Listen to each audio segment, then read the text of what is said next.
Bem, meus irmãos e irmãs, estamos reunidos mais uma vez no meu canal do YouTube, Era do Macabeu. Sejam todos bem-vindos. E aqui todo mundo sabe, é o canal católico que mais fala a respeito do Apocalipse. E aqui não tem conjecturas lúdicas, não tem achismos de propriedade, não tem aquela aparição mariana para defender o meu Apocalipse do desejo. Aqui tem apenas o que São João escreveu e revelou no livro do Apocalipse, nada mais e nada menos. E apocalipse do desejo, gente, é o que mais existe hoje, né? Infelizmente. É o apocalipse do desejo pentecostal, do futurista, dos aniquilacionistas, enfim, dos aparicionistas, né? O pessoalzinho da ala das aparições marianas e também o pessoalzinho da escatologia consumada, tá? Desculpa falar, mas tem um apocalipsezinho do desejo. Aquele negócio de que, meu Deus do céu, é tudo 70.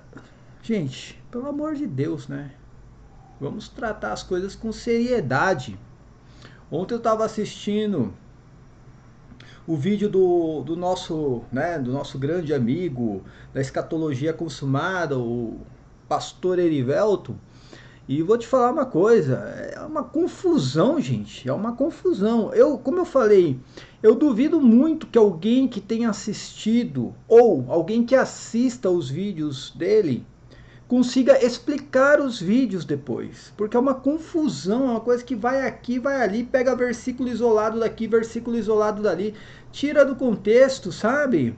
Enfim, cara, é muito complicado, tá? O que acontece? Nós temos nossos amigos aqui da Escatologia Consumada, o Claudemir, né, o Omar, são grandes amigos, por sinal, que a gente conversa, troca ideia normal, que não tem problema nenhum. Eles acreditam, né, em uma outra situação, nós acreditamos num preterismo ortodoxico, né, aquele preterismo que vem desde os padres da igreja. A gente troca informações, mas tem aquele pessoalzinho mais radical, tá? Aquele pessoal mais radical, que é o pessoal ali do pastor Erivelto, que não tem conversa com eles, não adianta, eles acham que são os preteristas sozinhos, que eles irão resolver todos os problemas da escatologia futurista, e não vai, tá? E não vai, do mesmo jeito que um futurista vira chacota às vezes nas mãos dos ateus, o pessoal da escatologia consumada também acaba passando por coisas parecidas, tá? Por causa de um radicalismo que não existe isso no livro do Apocalipse, tá? Não existe esse radicalismo. Primeira coisa, essa questão de ficar datando o livro, ficar datando as cartas de Paulo, ficar datando as cartas católicas, isso é mera especulação, tá, gente? Não fica nessa daí. Eu também acredito que, tirando o Evangelho de São João, a maioria das cartas ali foram todas escritas antes de 70, mas teve algumas cartas, como a de São Paulo, por exemplo, não sei qual agora, que foi reescrita mais tarde, enfim. Mas eu não vou entrar nessa questão agora. Tô entrando na questão da especulação, gente. Do mesmo jeito que os futuristas eles trabalham na questão da especulação e do espantalho que eles criam, o pessoal da escatologia consumada ali também trabalha na questão na base, né, da especulação e de espantalho que se cria. Primeiro, o preterista, estou falando do preterista ortodoxo, tá? O preterista, ele não acredita que Cristo vai voltar para esse planeta reinar aqui, gente. Então, meu Deus do céu, para de ficar pregando e ensinando coisas erradas. Pelo amor de Deus, eu não quero nenhum inscrito do pastor Erivelto, por exemplo. Eu não quero. Se o pessoal acredita naquilo, beleza. Mas não fica criando espantalho. Ah, que o pessoal não acredita no reino de Cristo. Como que nós não acreditamos se nós pregamos o reino milenar? Nós cremos exatamente que nós estamos em qual parte da escatologia? No reino milenar. Mas onde é esse reino? Não é na terra, é no céu, é o reino dos mártires, com Cristo. Como que nós não acreditamos nisso, que ele reina? Então, assim, são vários espantalhos que se cria tanto, né, na ala futurista como na ala da escatologia consumada, e os dois estão errados. Desculpa, o livro do Apocalipse é muito claro, a forma cronológica do Apocalipse é muito clara, tá, gente? Mas, enfim, como eu falei, falando ali do pastor Erivelton, a gente já tentou entrar em contato, a gente já tentou fazer live com ele. Como eu falei, seria um aliado contra, né, esse apocalipse bizarro futurista, mas ele não quer, ele é o preterista sozinho, não adianta. Então, fique sozinho, tá? Então, minha gente, hoje eu vou explicar as etapas da igreja, tá? O que a escatologia consumada prega é que não existe mais nada a se cumprir na história da humanidade. Tudo já se cumpriu e a gente não sei o que a gente está fazendo ainda, né, neste mundo. E eles negam as etapas da igreja dentro do próprio livro do Apocalipse. Isso não é ser futurista, tá, gente? Isso não tem nada a ver com ser futurista, preterista parcial. Isso é tudo coisa que eles criam na cabeça deles. Ser preterista é acreditar no reino milenar de Cristo. É acreditar que a grande tribulação e o julgamento da Babilônia já aconteceu e que hoje nós vivemos o reino milenar de Cristo, aguardando, não é a vinda de Cristo para estabelecer um reino nesse mundo. Isso aí, meu, desculpa, é coisa fora da caixinha, a gente não prega isso. É para a ressurreição dos mortos, como está escrito na Bíblia Sagrada, tá? É a Bíblia quem diz isso. Mas, enfim, vou explicar um pouco sobre essas etapas aí da igreja que a escatologia consumada nega. Infelizmente, a escatologia consumada nega, tá? E só que tem algumas pedras nos sapatos deles, né? Infelizmente, que eles não explicam nunca. Como eu falei, reino milenar. O reino milenar acontece depois da grande tribulação. Eles dizem que não, que acontece antes. Espera aí, então tem coisa errada. São João errou ali. Gog e Magog. Gog e Magog é claramente uma batalha onde não tem a besta do Apocalipse mais, a besta já está presa no lago de fogo. É uma batalha entre Satanás e a igreja, tá? A cidade santa e amada ali é a própria igreja, que toma lugar da cidade antiga que se tornou prostituta. Essa batalha, como eu falo, é depois do reino milenar e Deus protege essa cidade santa que é a própria igreja. É diferente da batalha de Megido, onde Deus vai contra a cidade prostituta. Eles dizem que não, que Gog e Magog é a batalha de Megido. Então, cara, é muito... Aí fala que nós somos desonestos, né? Desculpa. Aqui eu vou falar, é problema cognitivo, é só ler o que está escrito. Eles negam tudo isso. Então eles tentam pegar aqui o capítulo 20 e jogar para antes do capítulo 17. Desculpa, tá errado, tá errado. Se tá errado, gente. Então se inscreva no canal, aperta no sininho, dá o like no vídeo, por favor, dá o like nesse vídeo. E compartilhe os vídeos aqui, gente. Vamos aí, né, divulgar o canal, vai divulgando para mais pessoas. O assunto aqui é bom. E eu tô fazendo uma programação, tá? Semanal agora. Eu tô tentando elaborar essa programação todos os dias, né? Eu ou irei fazer uma live ou irei publicar um vídeo às 19 horas. No caso, por exemplo, segunda-feira, vai ser um vídeo ou uma live referente ao Apocalipse, né? Catequese apocalíptica. Na terça, catequese mariana. Na quarta-feira, heresias protestantes. Eu vou tentar seguir essa cronologia semanal, tá bom, gente? Mas vamos lá. Também, se você puder, aqui estão minhas redes sociais, os links estão aqui embaixo na descrição do vídeo. E se você puder contribuir com o meu canal, gente, tá aqui do lado o QR Code aqui. Tem o Pix do canal através do QR Code ou da chave Pix crismacabelos@gmail.com. Você também pode ajudar o nosso grande parceiro, o Robson, do canal do Robson 2.0. O Pix do canal dele é canal do Robson 2.0 @gmail.com, tá? Tem a opção aqui também do clube de membros e do Apoia-se, tá tudo aqui na descrição do vídeo, fica à disposição.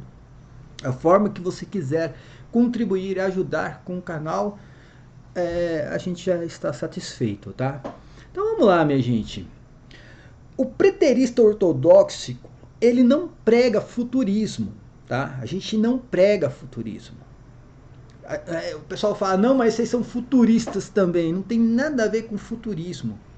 O que a gente prega é que existem etapas na história da igreja. Existe um antes e um depois da grande tribulação. O ponto central do Apocalipse é a grande tribulação, tá, gente? Esse é o ponto central do Apocalipse. Por que a grande tribulação? Porque é a mudança da aliança. A gente acredita nisso, viu, pastor Erivelto? A gente acredita na mudança da aliança, a gente prega exatamente isso. A gente acredita na mudança da era. Nós ensinamos isso.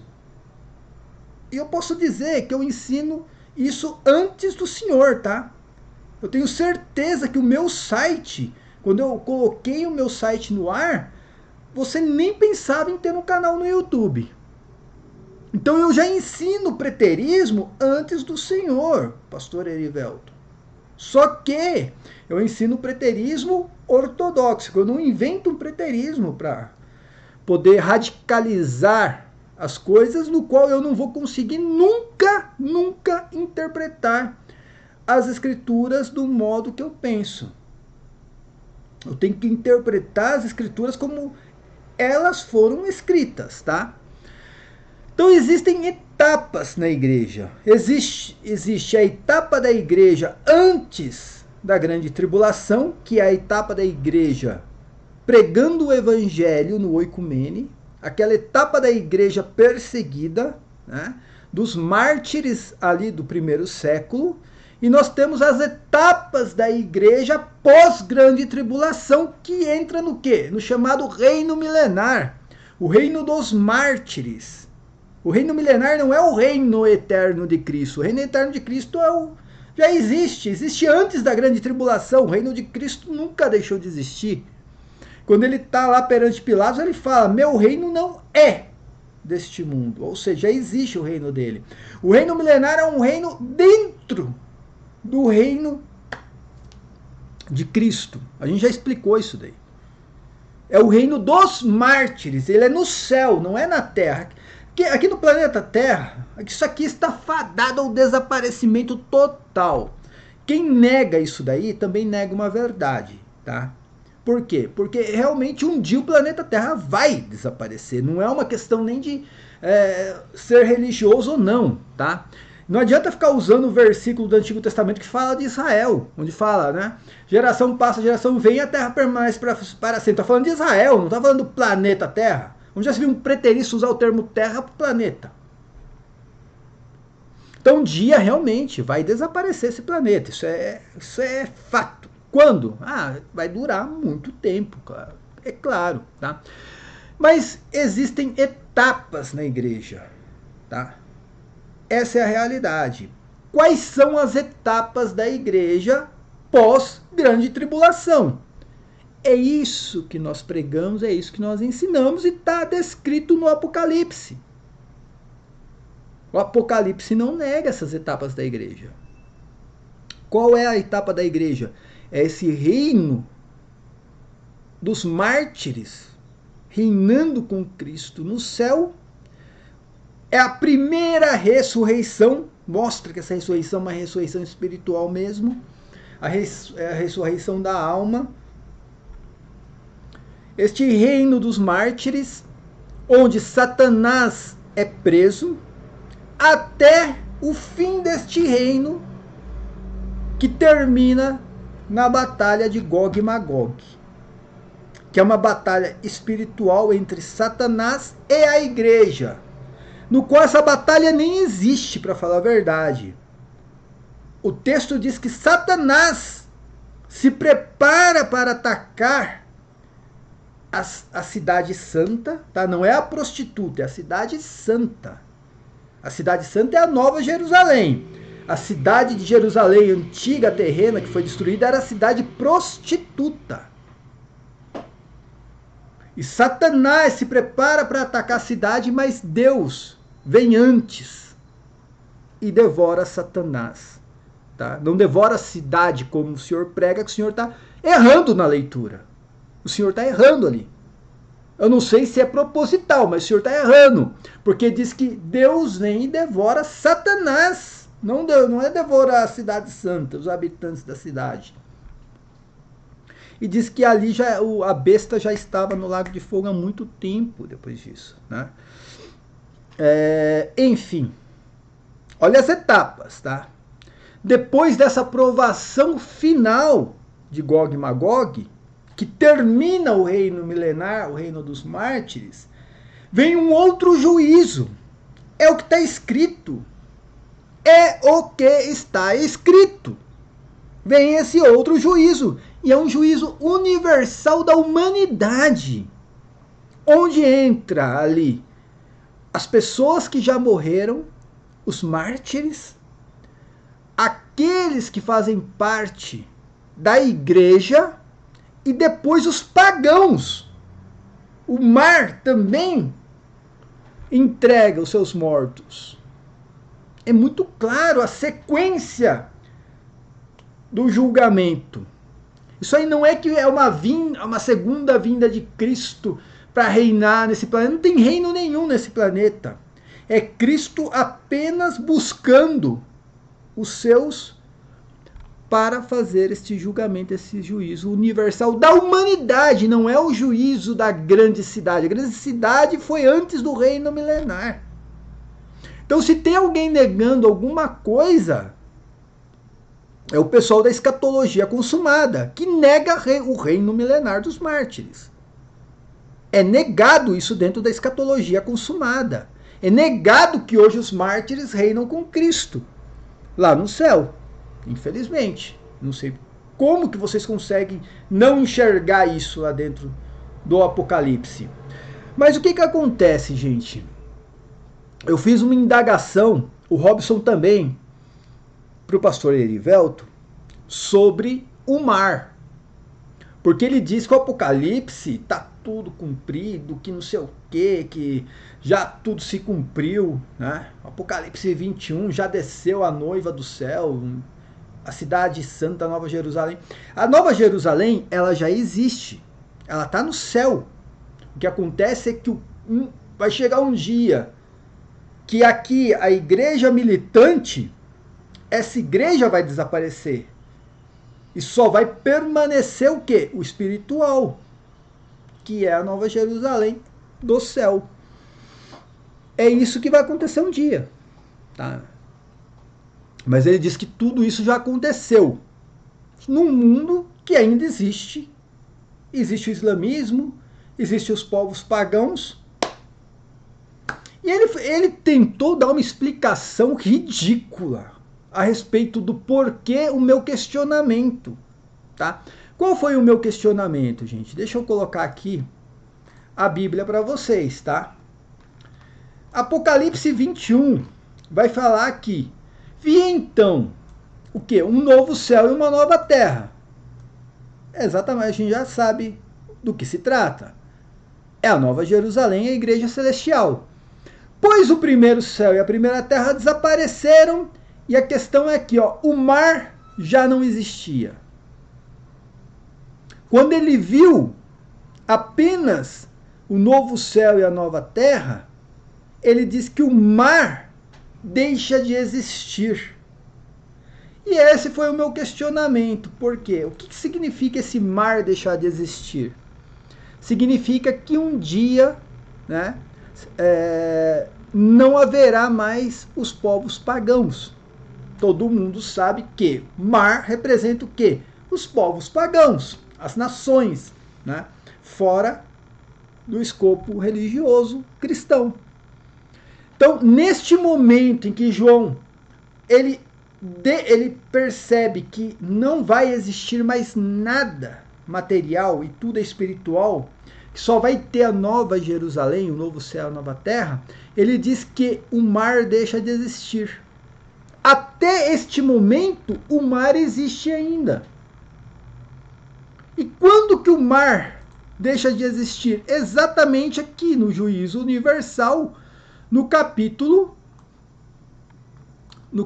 20, quando o mar, aqui ó, na segunda ressurreição, diz que o mar restituiu os mortos e que nele estavam. Do mesmo modo, a morte é a morada subterrânea. Tá vendo? O mar restitui seus mortos na sequência do julgamento, né?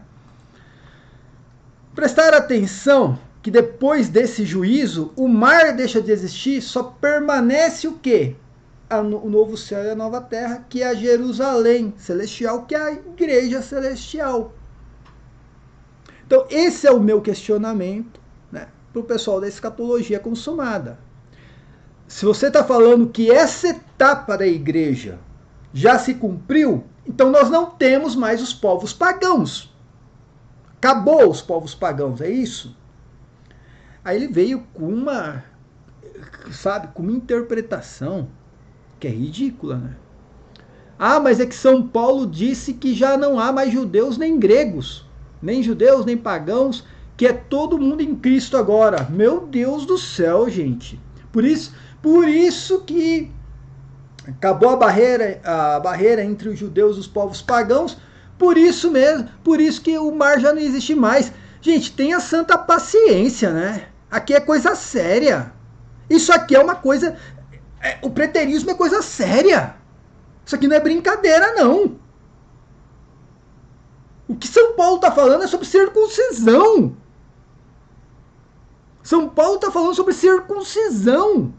Se para aderir ao cristianismo, o pagão tinha que passar pela circuncisão ou não. Cara, do jeito que o pastor Erivelto falou, parece que ninguém precisa mais se converter, tá todo mundo salvo, não precisa de batismo, não precisa pregar o evangelho, acabou tudo. Tá todo mundo salvo no planeta, gente. Prestem atenção no que São Paulo está dizendo aqui. Olha, eu vou te falar, é difícil, viu? O que estava acontecendo na Galácia naquela época? Estava acontecendo uma invasão judaizante dentro das igrejas. São Paulo estava combatendo, né, exatamente o judaísmo. Ele diz aqui, ó insensatos Gálatas, quem vos fascinou a vós? Este cujo olhos foi apresentada a imagem de Jesus Cristo crucificado? Apenas isto quero saber de vós. Recebestes o Espírito pelas práticas da lei ou pela aceitação da fé? São Paulo está tentando combater o quê? Ameaça judaizante na época. Estava tentando invadir as igrejas. Ele diz assim, sois assim tão leviano, depois de terdes começado pelo Espírito, quereis agora acabar pela carne. O que São Paulo está falando aqui, gente? Que os Gálatas, eles conheceram a verdade através do Evangelho e agora estava se deixando levar pela prática da lei, porque os judaizantes estavam ali, ó, tentando converter agora aqueles pagãos que se tornaram cristãos. Aí diz aqui, ó, ter feito tais experiências em vão, se é que foi em vão. Aquele que vos dá o Espírito e realiza milagres entre vós, acaso o faz pela prática da lei ou pela aceitação da fé? Foste este o caso de Abraão? Ele creu em Deus e isso lhe foi levado em conta de justiça. Sabeis, pois, só o que tem fé e que são filhos de Abraão. Prevendo a Escritura que Deus justificaria os povos pagãos pela fé, anunciou esta boa nova a Abraão. Em ti todos os povos serão abençoados. Olha o que, preste atenção por que São Paulo está falando isso aqui. Né? Ele está falando, de modo que os homens de fé são abençoados com a bênção de Abraão. Abraão, homem de fé. Todos os que se apoiam nas práticas legais, estão sob um regime de maldição, pois está escrito, maldito aquele que não cumpre todas as prescrições do livro da lei. Que ninguém é justificado pela lei perante Deus é evidente, porque o justo viverá pela fé. O que São Paulo está falando aqui? Que Abraão recebeu a promessa quando ele ainda não tinha a lei, quando Deus não tinha passado a lei através de Moisés, nem a circuncisão, ele não era circuncidado ainda. Aí diz aqui, ó, ora, a lei não provém da fé, e sim do cumprimento. Quem observa esses preceitos viverá por eles. Cristo remiu-nos da maldição da lei, fazendo-se por nós maldição, pois está escrito: maldito aquele que é suspenso no madeiro. Assim a bênção de Abraão se estende aos gentios em Jesus Cristo, e pela fé recebemos o Espírito prometido. Irmãos, vou apresentar-vos uma comparação de ordem humana. Se um testamento for feito em boa e devida forma, por quem quer que seja, ninguém o pode anular ou acrescentar-lhe alguma coisa. Ora, as promessas foram feitas a Abraão e a sua descendência, não diz aos seus descendentes, como se fossem muitos, mas fala de um só, e de sua descendência, isto é, Cristo, ou seja, fala que é uma única descendência de Abraão, que é exatamente Cristo, não suas descendências, vários povos. Aí fala aqui, ó, afirmo, portanto, a lei que veio 430 anos mais tarde não pode anular o testamento feito por Deus em boa e devida forma, e não pode tornar sem efeito a promessa, porque se a herança se obtivesse pela lei, já não proviria da promessa. Ora, pela promessa que Deus deu o seu favor a Abraão. Então o que é lei? É um cumprimento ajuntado em vista das transgressões, até que viesse a descendência, a quem fora feita a promessa, que é Cristo. Foi promulgada por anjos, passando por um intermediário. Mas não há intermediário, tratando-se de uma só pessoa, e Deus é um só. Portanto, é a lei contrária à promessa de Deus? De nenhum modo. Se fosse dada uma lei que pudesse vivificar em verdade, a justiça viria pela lei. Mas a Escritura encerrou tudo sob o império do pecado, para que a promessa mediante a fé em Jesus Cristo fosse dado aos que creem.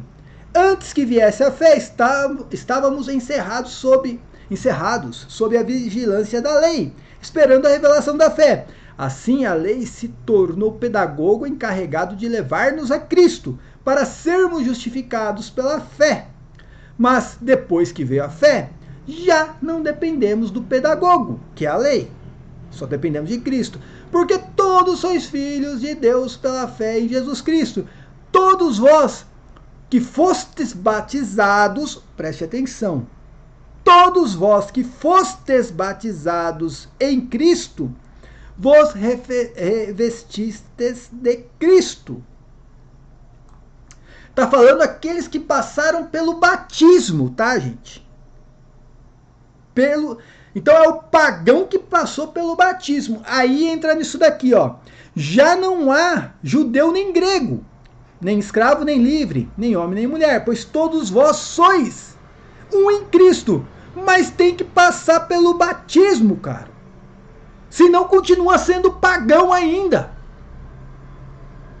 Ainda continua sendo pagão. Se não passou pelo batismo, ainda é pagão. Aí diz aqui, ora, se sois de Cristo, então sois verdadeiramente a descendência de Abraão, herdeiros segundo a promessa. Tá? Qual que é o teor disso daqui? A briga na igreja naquela época era exatamente pela circuncisão. O que os apóstolos que eram ligados à lei pregavam? Que para se batizar, primeiro precisava passar pela circuncisão. Eles aceitavam os pagãos, mas tinha que passar pela circuncisão. Por sua vez, os judaizantes estavam ali tentando se infiltrar na igreja, naquela região da Ásia, pregando o que? A lei de Moisés. Aquilo causou uma confusão danada na cabeça do pessoal da Galácia. E São Paulo está vindo dizer aqui, primeiramente, né, vocês conheceram Deus pelo Evangelho e não pela lei. Agora vocês estão querendo sair do Evangelho para a lei? É isso que eu estava falando. E a lei prega o quê? A circuncisão. E nós não pregamos circuncisão. Para se tornar membro da igreja de Cristo, você precisa do batismo. E o batismo não precisa de circuncisão. Tá? Tem que ler toda a carta que São Paulo vai explicar exatamente isso daí. Não precisa mais da circuncisão. Nós precisamos da circuncisão do coração. É isso que ele vai falar. Tá? Então aqui não tem nada a ver com a não existência do mar mais. O mar existe. O que acontece é que a igreja está tirando os pagãos do mar e trazendo para a terra. Nesse caso aqui. Através do que? Do batismo. Você converte o pagão e traz ele para a terra. Que no caso a terra agora é a igreja. Tá?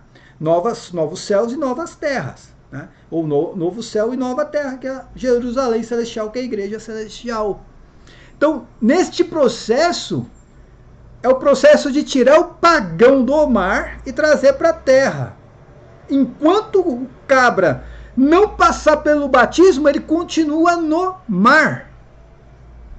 Como que o pastor Erivelto me usa isso aqui para dizer que não existe mais o mar? Olha que situação, gente. Como que ele me prega isso aí? O que a gente vê hoje em dia? Não tem mais os pagãos? Não tem, por exemplo, né, os budistas? Não existe mais? Os ateus? Hã? O pessoal lá que acredita nas religiões lá da Ásia, não tem mais nada disso, então. Isso contraria uma coisa que São Paulo pregou lá em Romanos 11, gente. Quando ele fala aqui, ó, Romanos 11. Não quero, irmãos, que ignoreis este mistério, para que não vos gabeis da vossa sabedoria. Falando para os pagãos, tá? Que se converteram. Diz assim, esta cegueira de uma parte de Israel, que ele está falando que uma parte de Israel ficou cega.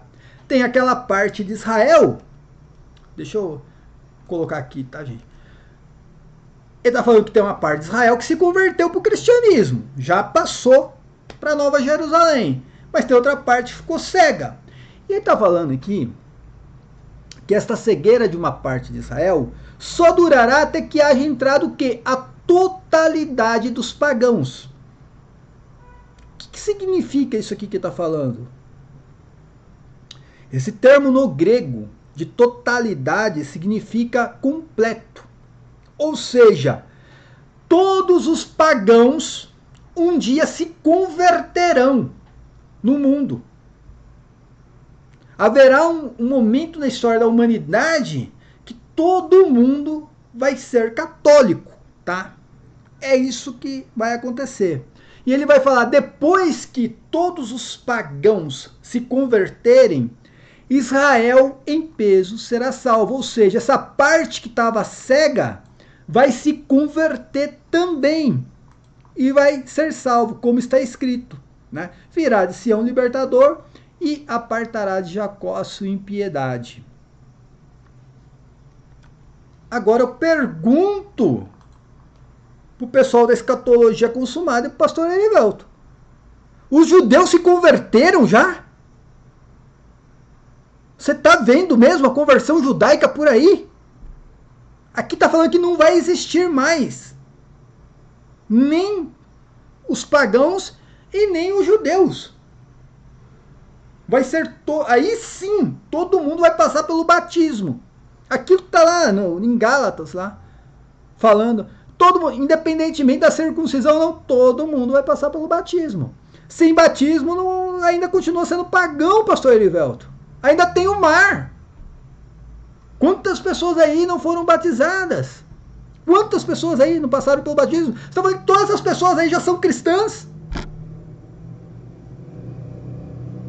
É isso que eles estão falando. Todo mundo é cristão agora. O islâmico é cristão. O budista é cristão. O espírita, né, agora virou cristão de vez. Todo mundo agora é cristão. Pronto. Meu Deus do céu. E aí a gente parte aqui. Então um dia todos os pagãos irão se converter e o Israel também. E aí que a gente vai entrar nisso daqui, no Apocalipse 21. Quando deixa de existir aqui a igreja militante, porque não vai necessitar mais da igreja aqui na Terra, aqui no planeta. Todo mundo está convertido. Para quê? Aí sim chega o fim. Aí vai passar por uma outra etapa a igreja, um plano apenas espiritual, que é esse daqui. Prestem atenção que aqui não existe mais os pagãos. Não existe mais conversão. Não tem mais conversão aqui. Aqui não tem mais conversão. Acabou. Não tem mais. Não há necessidade mais.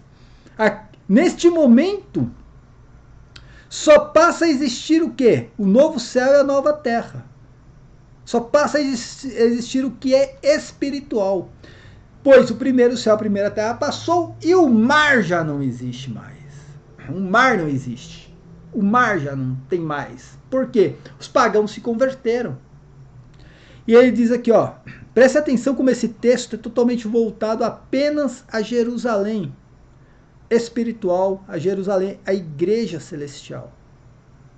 Que a militante não existe mais.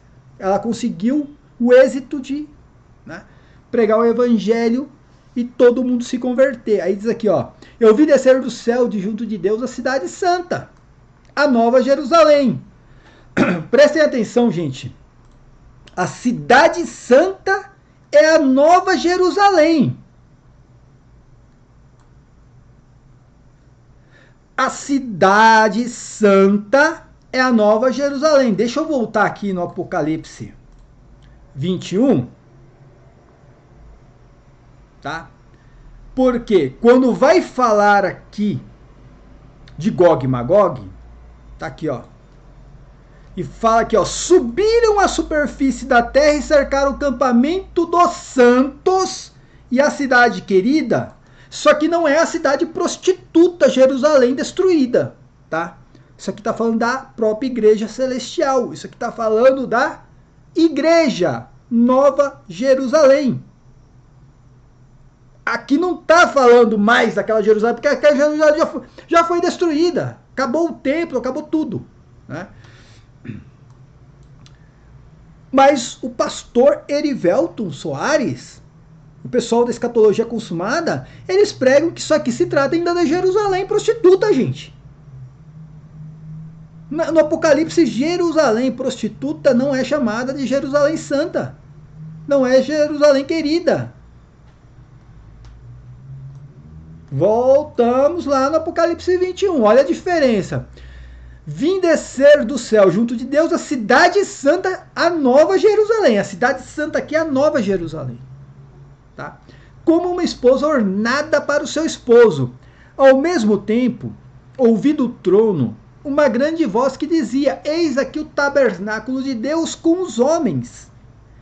Habitará com eles e serão seu povo. E Deus mesmo estará entre eles. Enxugará todas as lágrimas de seus olhos e já não haverá mais morte. Aqui nós já passamos.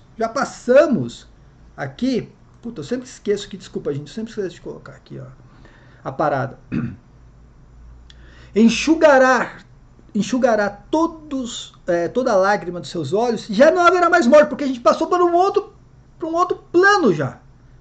Nesse plano não tem mais morte. Acabou a morte. Aqui nós ainda, entenda, não interessa se é uma morte espiritual ou física aqui, porque aí eles pregam tudo agora para coisa espiritual. Neste plano que nós estamos ainda tem a morte espiritual. Nós podemos ser jogados no lago de fogo. Aqui não tem mais. Aqui já não tem mais morte. Eu estou falando espiritual. Ninguém aqui, neste momento, nessa etapa da igreja, será condenado mais. Todos aqui já passaram para a salvação. Diz, nem luto, nem grito, nem dor. Porque passou a primeira condição. Se você pegar ali no capítulo 21, no capítulo 20, você vai ver que ainda tem a morte, tem a segunda morte, aqui já não tem mais. Então o que está sentado no trono disse: eis que renovo todas as coisas. Disse ainda: escreve, porque essas palavras são fiéis e verdadeiras. Novamente disse: está pronto, eu sou o alfa e o ômega, o começo e o fim. Alfa e ômega, começo e o fim. Começo, grande tribulação. O fim, qual que é o fim aqui? Nova Jerusalém. A quem tem sede, darei gratuitamente de beber a fonte da água viva. O vencedor herdará tudo isso, e eu serei o seu Deus, e ele será o meu filho. Os tíbios, os infiéis, os depravados, os homicídios, os impuros, os maléficos, os idólatras e todos os mentirosos terão como quinhão o tanque ardente de fogo e enxofre, a segunda morte. Por que aqui já não tem morte mais? Já não existe mais isso aqui. Esses cabras aqui já foram todos jogados no lago de fogo. Não tem mais. Não vai ter mais juízo depois disso. Então veio um dos 7 anjos que tinha 7 taças cheias de 7 últimos flagelos e disse-me, vem e mostrar-te-ei a noiva, a esposa do cordeiro. Levou-me em espírito a um grande alto monte e mostrou-me a cidade santa Jerusalém que descia do céu. A cidade santa no Apocalipse é a nova Jerusalém, a do céu, tá? Revestida de glória, semelhava-se ao o seu esplendor a uma pedra muito preciosa, tal como jaspe cristalino. Tinha grande alta muralha, com 12 portas, guardada por 12 anjos. Nas portas estavam gravados os nomes das 12 tribos dos filhos de Israel. Ao oriente, né, havia 3 portas, ao setentrião 3 portas, ao sul 3 portas e ao ocidente 3 portas. A muralha da cidade tinha 12 fundamentos com o nome dos 12 apóstolos do Cordeiro. Quem falava comigo trazia uma vara de ouro como, né, medida para medir a cidade, as suas portas e a sua muralha. A cidade formava um quadrado, o comprimento igualava a largura, mediu a cidade com uma vara 12.000 estádios, o comprimento e a largura e a altura eram iguais, e mediu a muralha 144 côvados, segundo a medida humana, empregado pelo anjo. O material da muralha era de jaspe e a cidade ouro puro, semelhante ao puro cristal. Os alicerces da muralha da cidade eram ornados de toda espécie de pedras preciosas. O primeiro era de jaspe, o segundo de safira, o terceiro de calcedônia, e o quarto de esmeralda, o quinto de sardônica, o sexto de cornalina, o sétimo de crisólito, o oitavo de berilo, o nono de topázio, o 10º de crisóparo, né? Um 10º de jacinto e o 12º de ametista. Cada uma das 12 portas era feita de uma só pérola, e a avenida da cidade era de ouro transparente como um cristal. Não vi nela, porém, templo algum. Aqui é interessante para o futurista, tá? Porque não tem templo mais. Não vê nessa nova Jerusalém aí, não tem templo, porque o Senhor, Deus, dominador, é o seu templo, assim como o Cordeiro. A cidade não necessita de sol nem de lua para iluminar, porque a glória de Deus ilumina e a sua luz é o Cordeiro. Agora prestem atenção como não tem mais povos pagãos aqui, todos se converteram. As nações andarão à luz, a sua luz, e os reis da terra levar-lhe-ão a sua opulência. Ou seja, as nações se converterão e os reis da terra aqui, que era os judeus, né, da antiga aliança, também se converterão. Todos eles irão se converter e passarão o quê? Pelo batismo. Não haverá mais pagão, nem judeu, não haverá mais nada. Todos passarão pelo batismo. As suas portas não se fecharão diariamente, pois não haverá noite. Levar-lhe-ão a opulência e a honra das nações. Tá vendo aqui, ó? Todas as nações aqui, todas salvas nesse caso, porque todas passaram pelo batismo, todas se converteram, não existe mais pagão, ou seja, o mar não existe mais. Nela não entrará nada de profano, nem ninguém que pratica abominação e mentira, mas unicamente aqueles cujos nomes estão inscritos no livro do Cordeiro, tá? É impressionante como o pessoal da escatologia consumada não consegue enxergar isso aqui. Que um dia na história da igreja vai acabar o que é material, né? E vai existir apenas o espiritual. É impressionante como, né, não conseguem enxergar isso aqui. É impressionante como as etapas da igreja nas escrituras são claras, essas etapas da igreja. Reino milenar dos mártires com Cristo no céu. Neste momento, a igreja levando o evangelho, os povos se convertendo, até chegar um momento em que a humanidade toda vai se converter, ou seja, o cosmos todo convertido, todos batizados, e aí haverá o quê? Uma coisa extraordinária, que é a conversão dos judeus. Que eu não sei para esse povo, eu pergunto, quando aconteceu a conversão dos judeus? Alguém da escatologia consumada pode me mostrar quando, que em peso, o judaísmo se converteu para o cristianismo? Estou esperando. Nessa etapa, haverá o quê? O juízo universal da humanidade. Aí vai ter o juízo dos mártires, vai ter o juízo daqueles que fazem parte da terra, que aí seria a igreja, vai ter o juízo daqueles que fazem parte dos povos pagãos, que é o mar. Depois disso, deixa de existir o mar, e aí passa apenas para o que é o espiritual, a Nova Jerusalém. É muito claro isso nas escrituras, gente. É muito claro. Isso aqui não é ser futurista. Isso aqui é acreditar no poder de Deus. Isso aqui é exatamente a esperança. Como eu falei, eu vivo uma vida cristã, uma vida sacramental, para quê? Exatamente na esperança de São Paulo, na ressurreição dos mortos. A gente só vive para isso, nessa esperança da ressurreição dos mortos.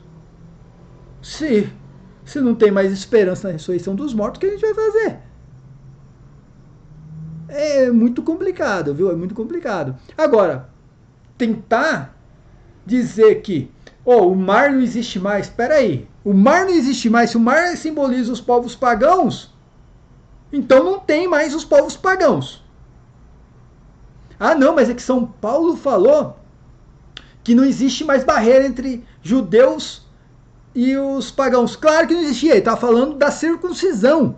Está falando que não precisava mais da circuncisão. Mas os pagãos, para entrar no reino, tinha que passar pelo batismo.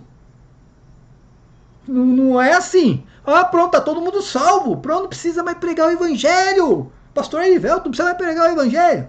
Pastor Erivelto, ninguém mais vai para o inferno. Não existe mais. A segunda morte não existe mais. Então ninguém mais vai para o inferno, gente. Você entende que para a escatologia consumada, ninguém mais vai para o inferno. Acabou, tá todo mundo salvo.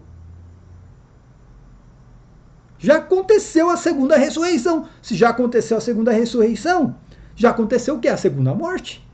Então acabou. Diz que neste momento, Apocalipse 21, tá, gente? Nesse momento da história da igreja, diz que não existe mais segunda morte. Já passou a segunda morte. Então, tá todo mundo... Relaxa todo mundo aí. Tá todo mundo no céu. Não sei para que a gente vive uma vida sacramental. Não sei para quê, né? Mas tá todo mundo no céu. E eu pergunto, gente, como eu falei, eu pergunto pro pessoal que assiste o vídeo em que o pastor Erivelto, né, que eu gosto, e eu falo aqui de coração, é uma pessoa que eu gosto, eu acho uma pessoa muito bacana, por sinal. Só que ele tem essa arrogância de achar que ele é sozinho, acabou, não me misturo com ninguém. Tá certinho, continua assim, né? Continua assim. Mas eu duvido que se você pegar alguém que segue os vídeos dele, o vídeo último dele, por exemplo, pedir para explicar o vídeo, eu duvido que o cabra consiga explicar o que ele falou ali. Eu duvido mesmo, tá, gente? Então é isso aí. Acho que o vídeo ficou muito longo, tá? Peço desculpas para vocês. O vídeo ficou muito longo. Queria fazer um vídeo mais curto, mas não tem como. Para explicar essas etapas da igreja, não tem como. Espero que, né, alguém possa dar à luz, explicar todos esses questionamentos. Se já se cumpriu totalmente, plenamente as etapas da igreja, incluindo o capítulo 21, então ninguém mais precisa de batismo, não existe mais nenhum pagão aqui no planeta, ninguém mais vai para o inferno, a segunda morte já não existe mais, então tá todo mundo no céu, né? Tá todo mundo no céu aí. Pode cometer qualquer coisa aí, tá todo mundo no céu. Ninguém explica, né, isso daí. Então, no próximo vídeo, quem saiba tem alguma explicação. É isso aí, minha gente. Muito obrigado. Não se esqueça aí, se você chegou até aqui, se inscreva no canal, aperta no sininho, dá o like no vídeo, né? Eu tô até brilhando aqui, gente, porque realmente tá um calor aqui, gente, que vocês nem imaginam. Não é Curitiba isso aqui, né? Se inscreva no meu canal, se inscreva nos canais católicos, por favor. E se você puder contribuir com o Pix, tá aqui, ó, do lado, QR Code ou a chave Pix passando aqui embaixo. Paz e bem a todos. Até a próxima. Amém.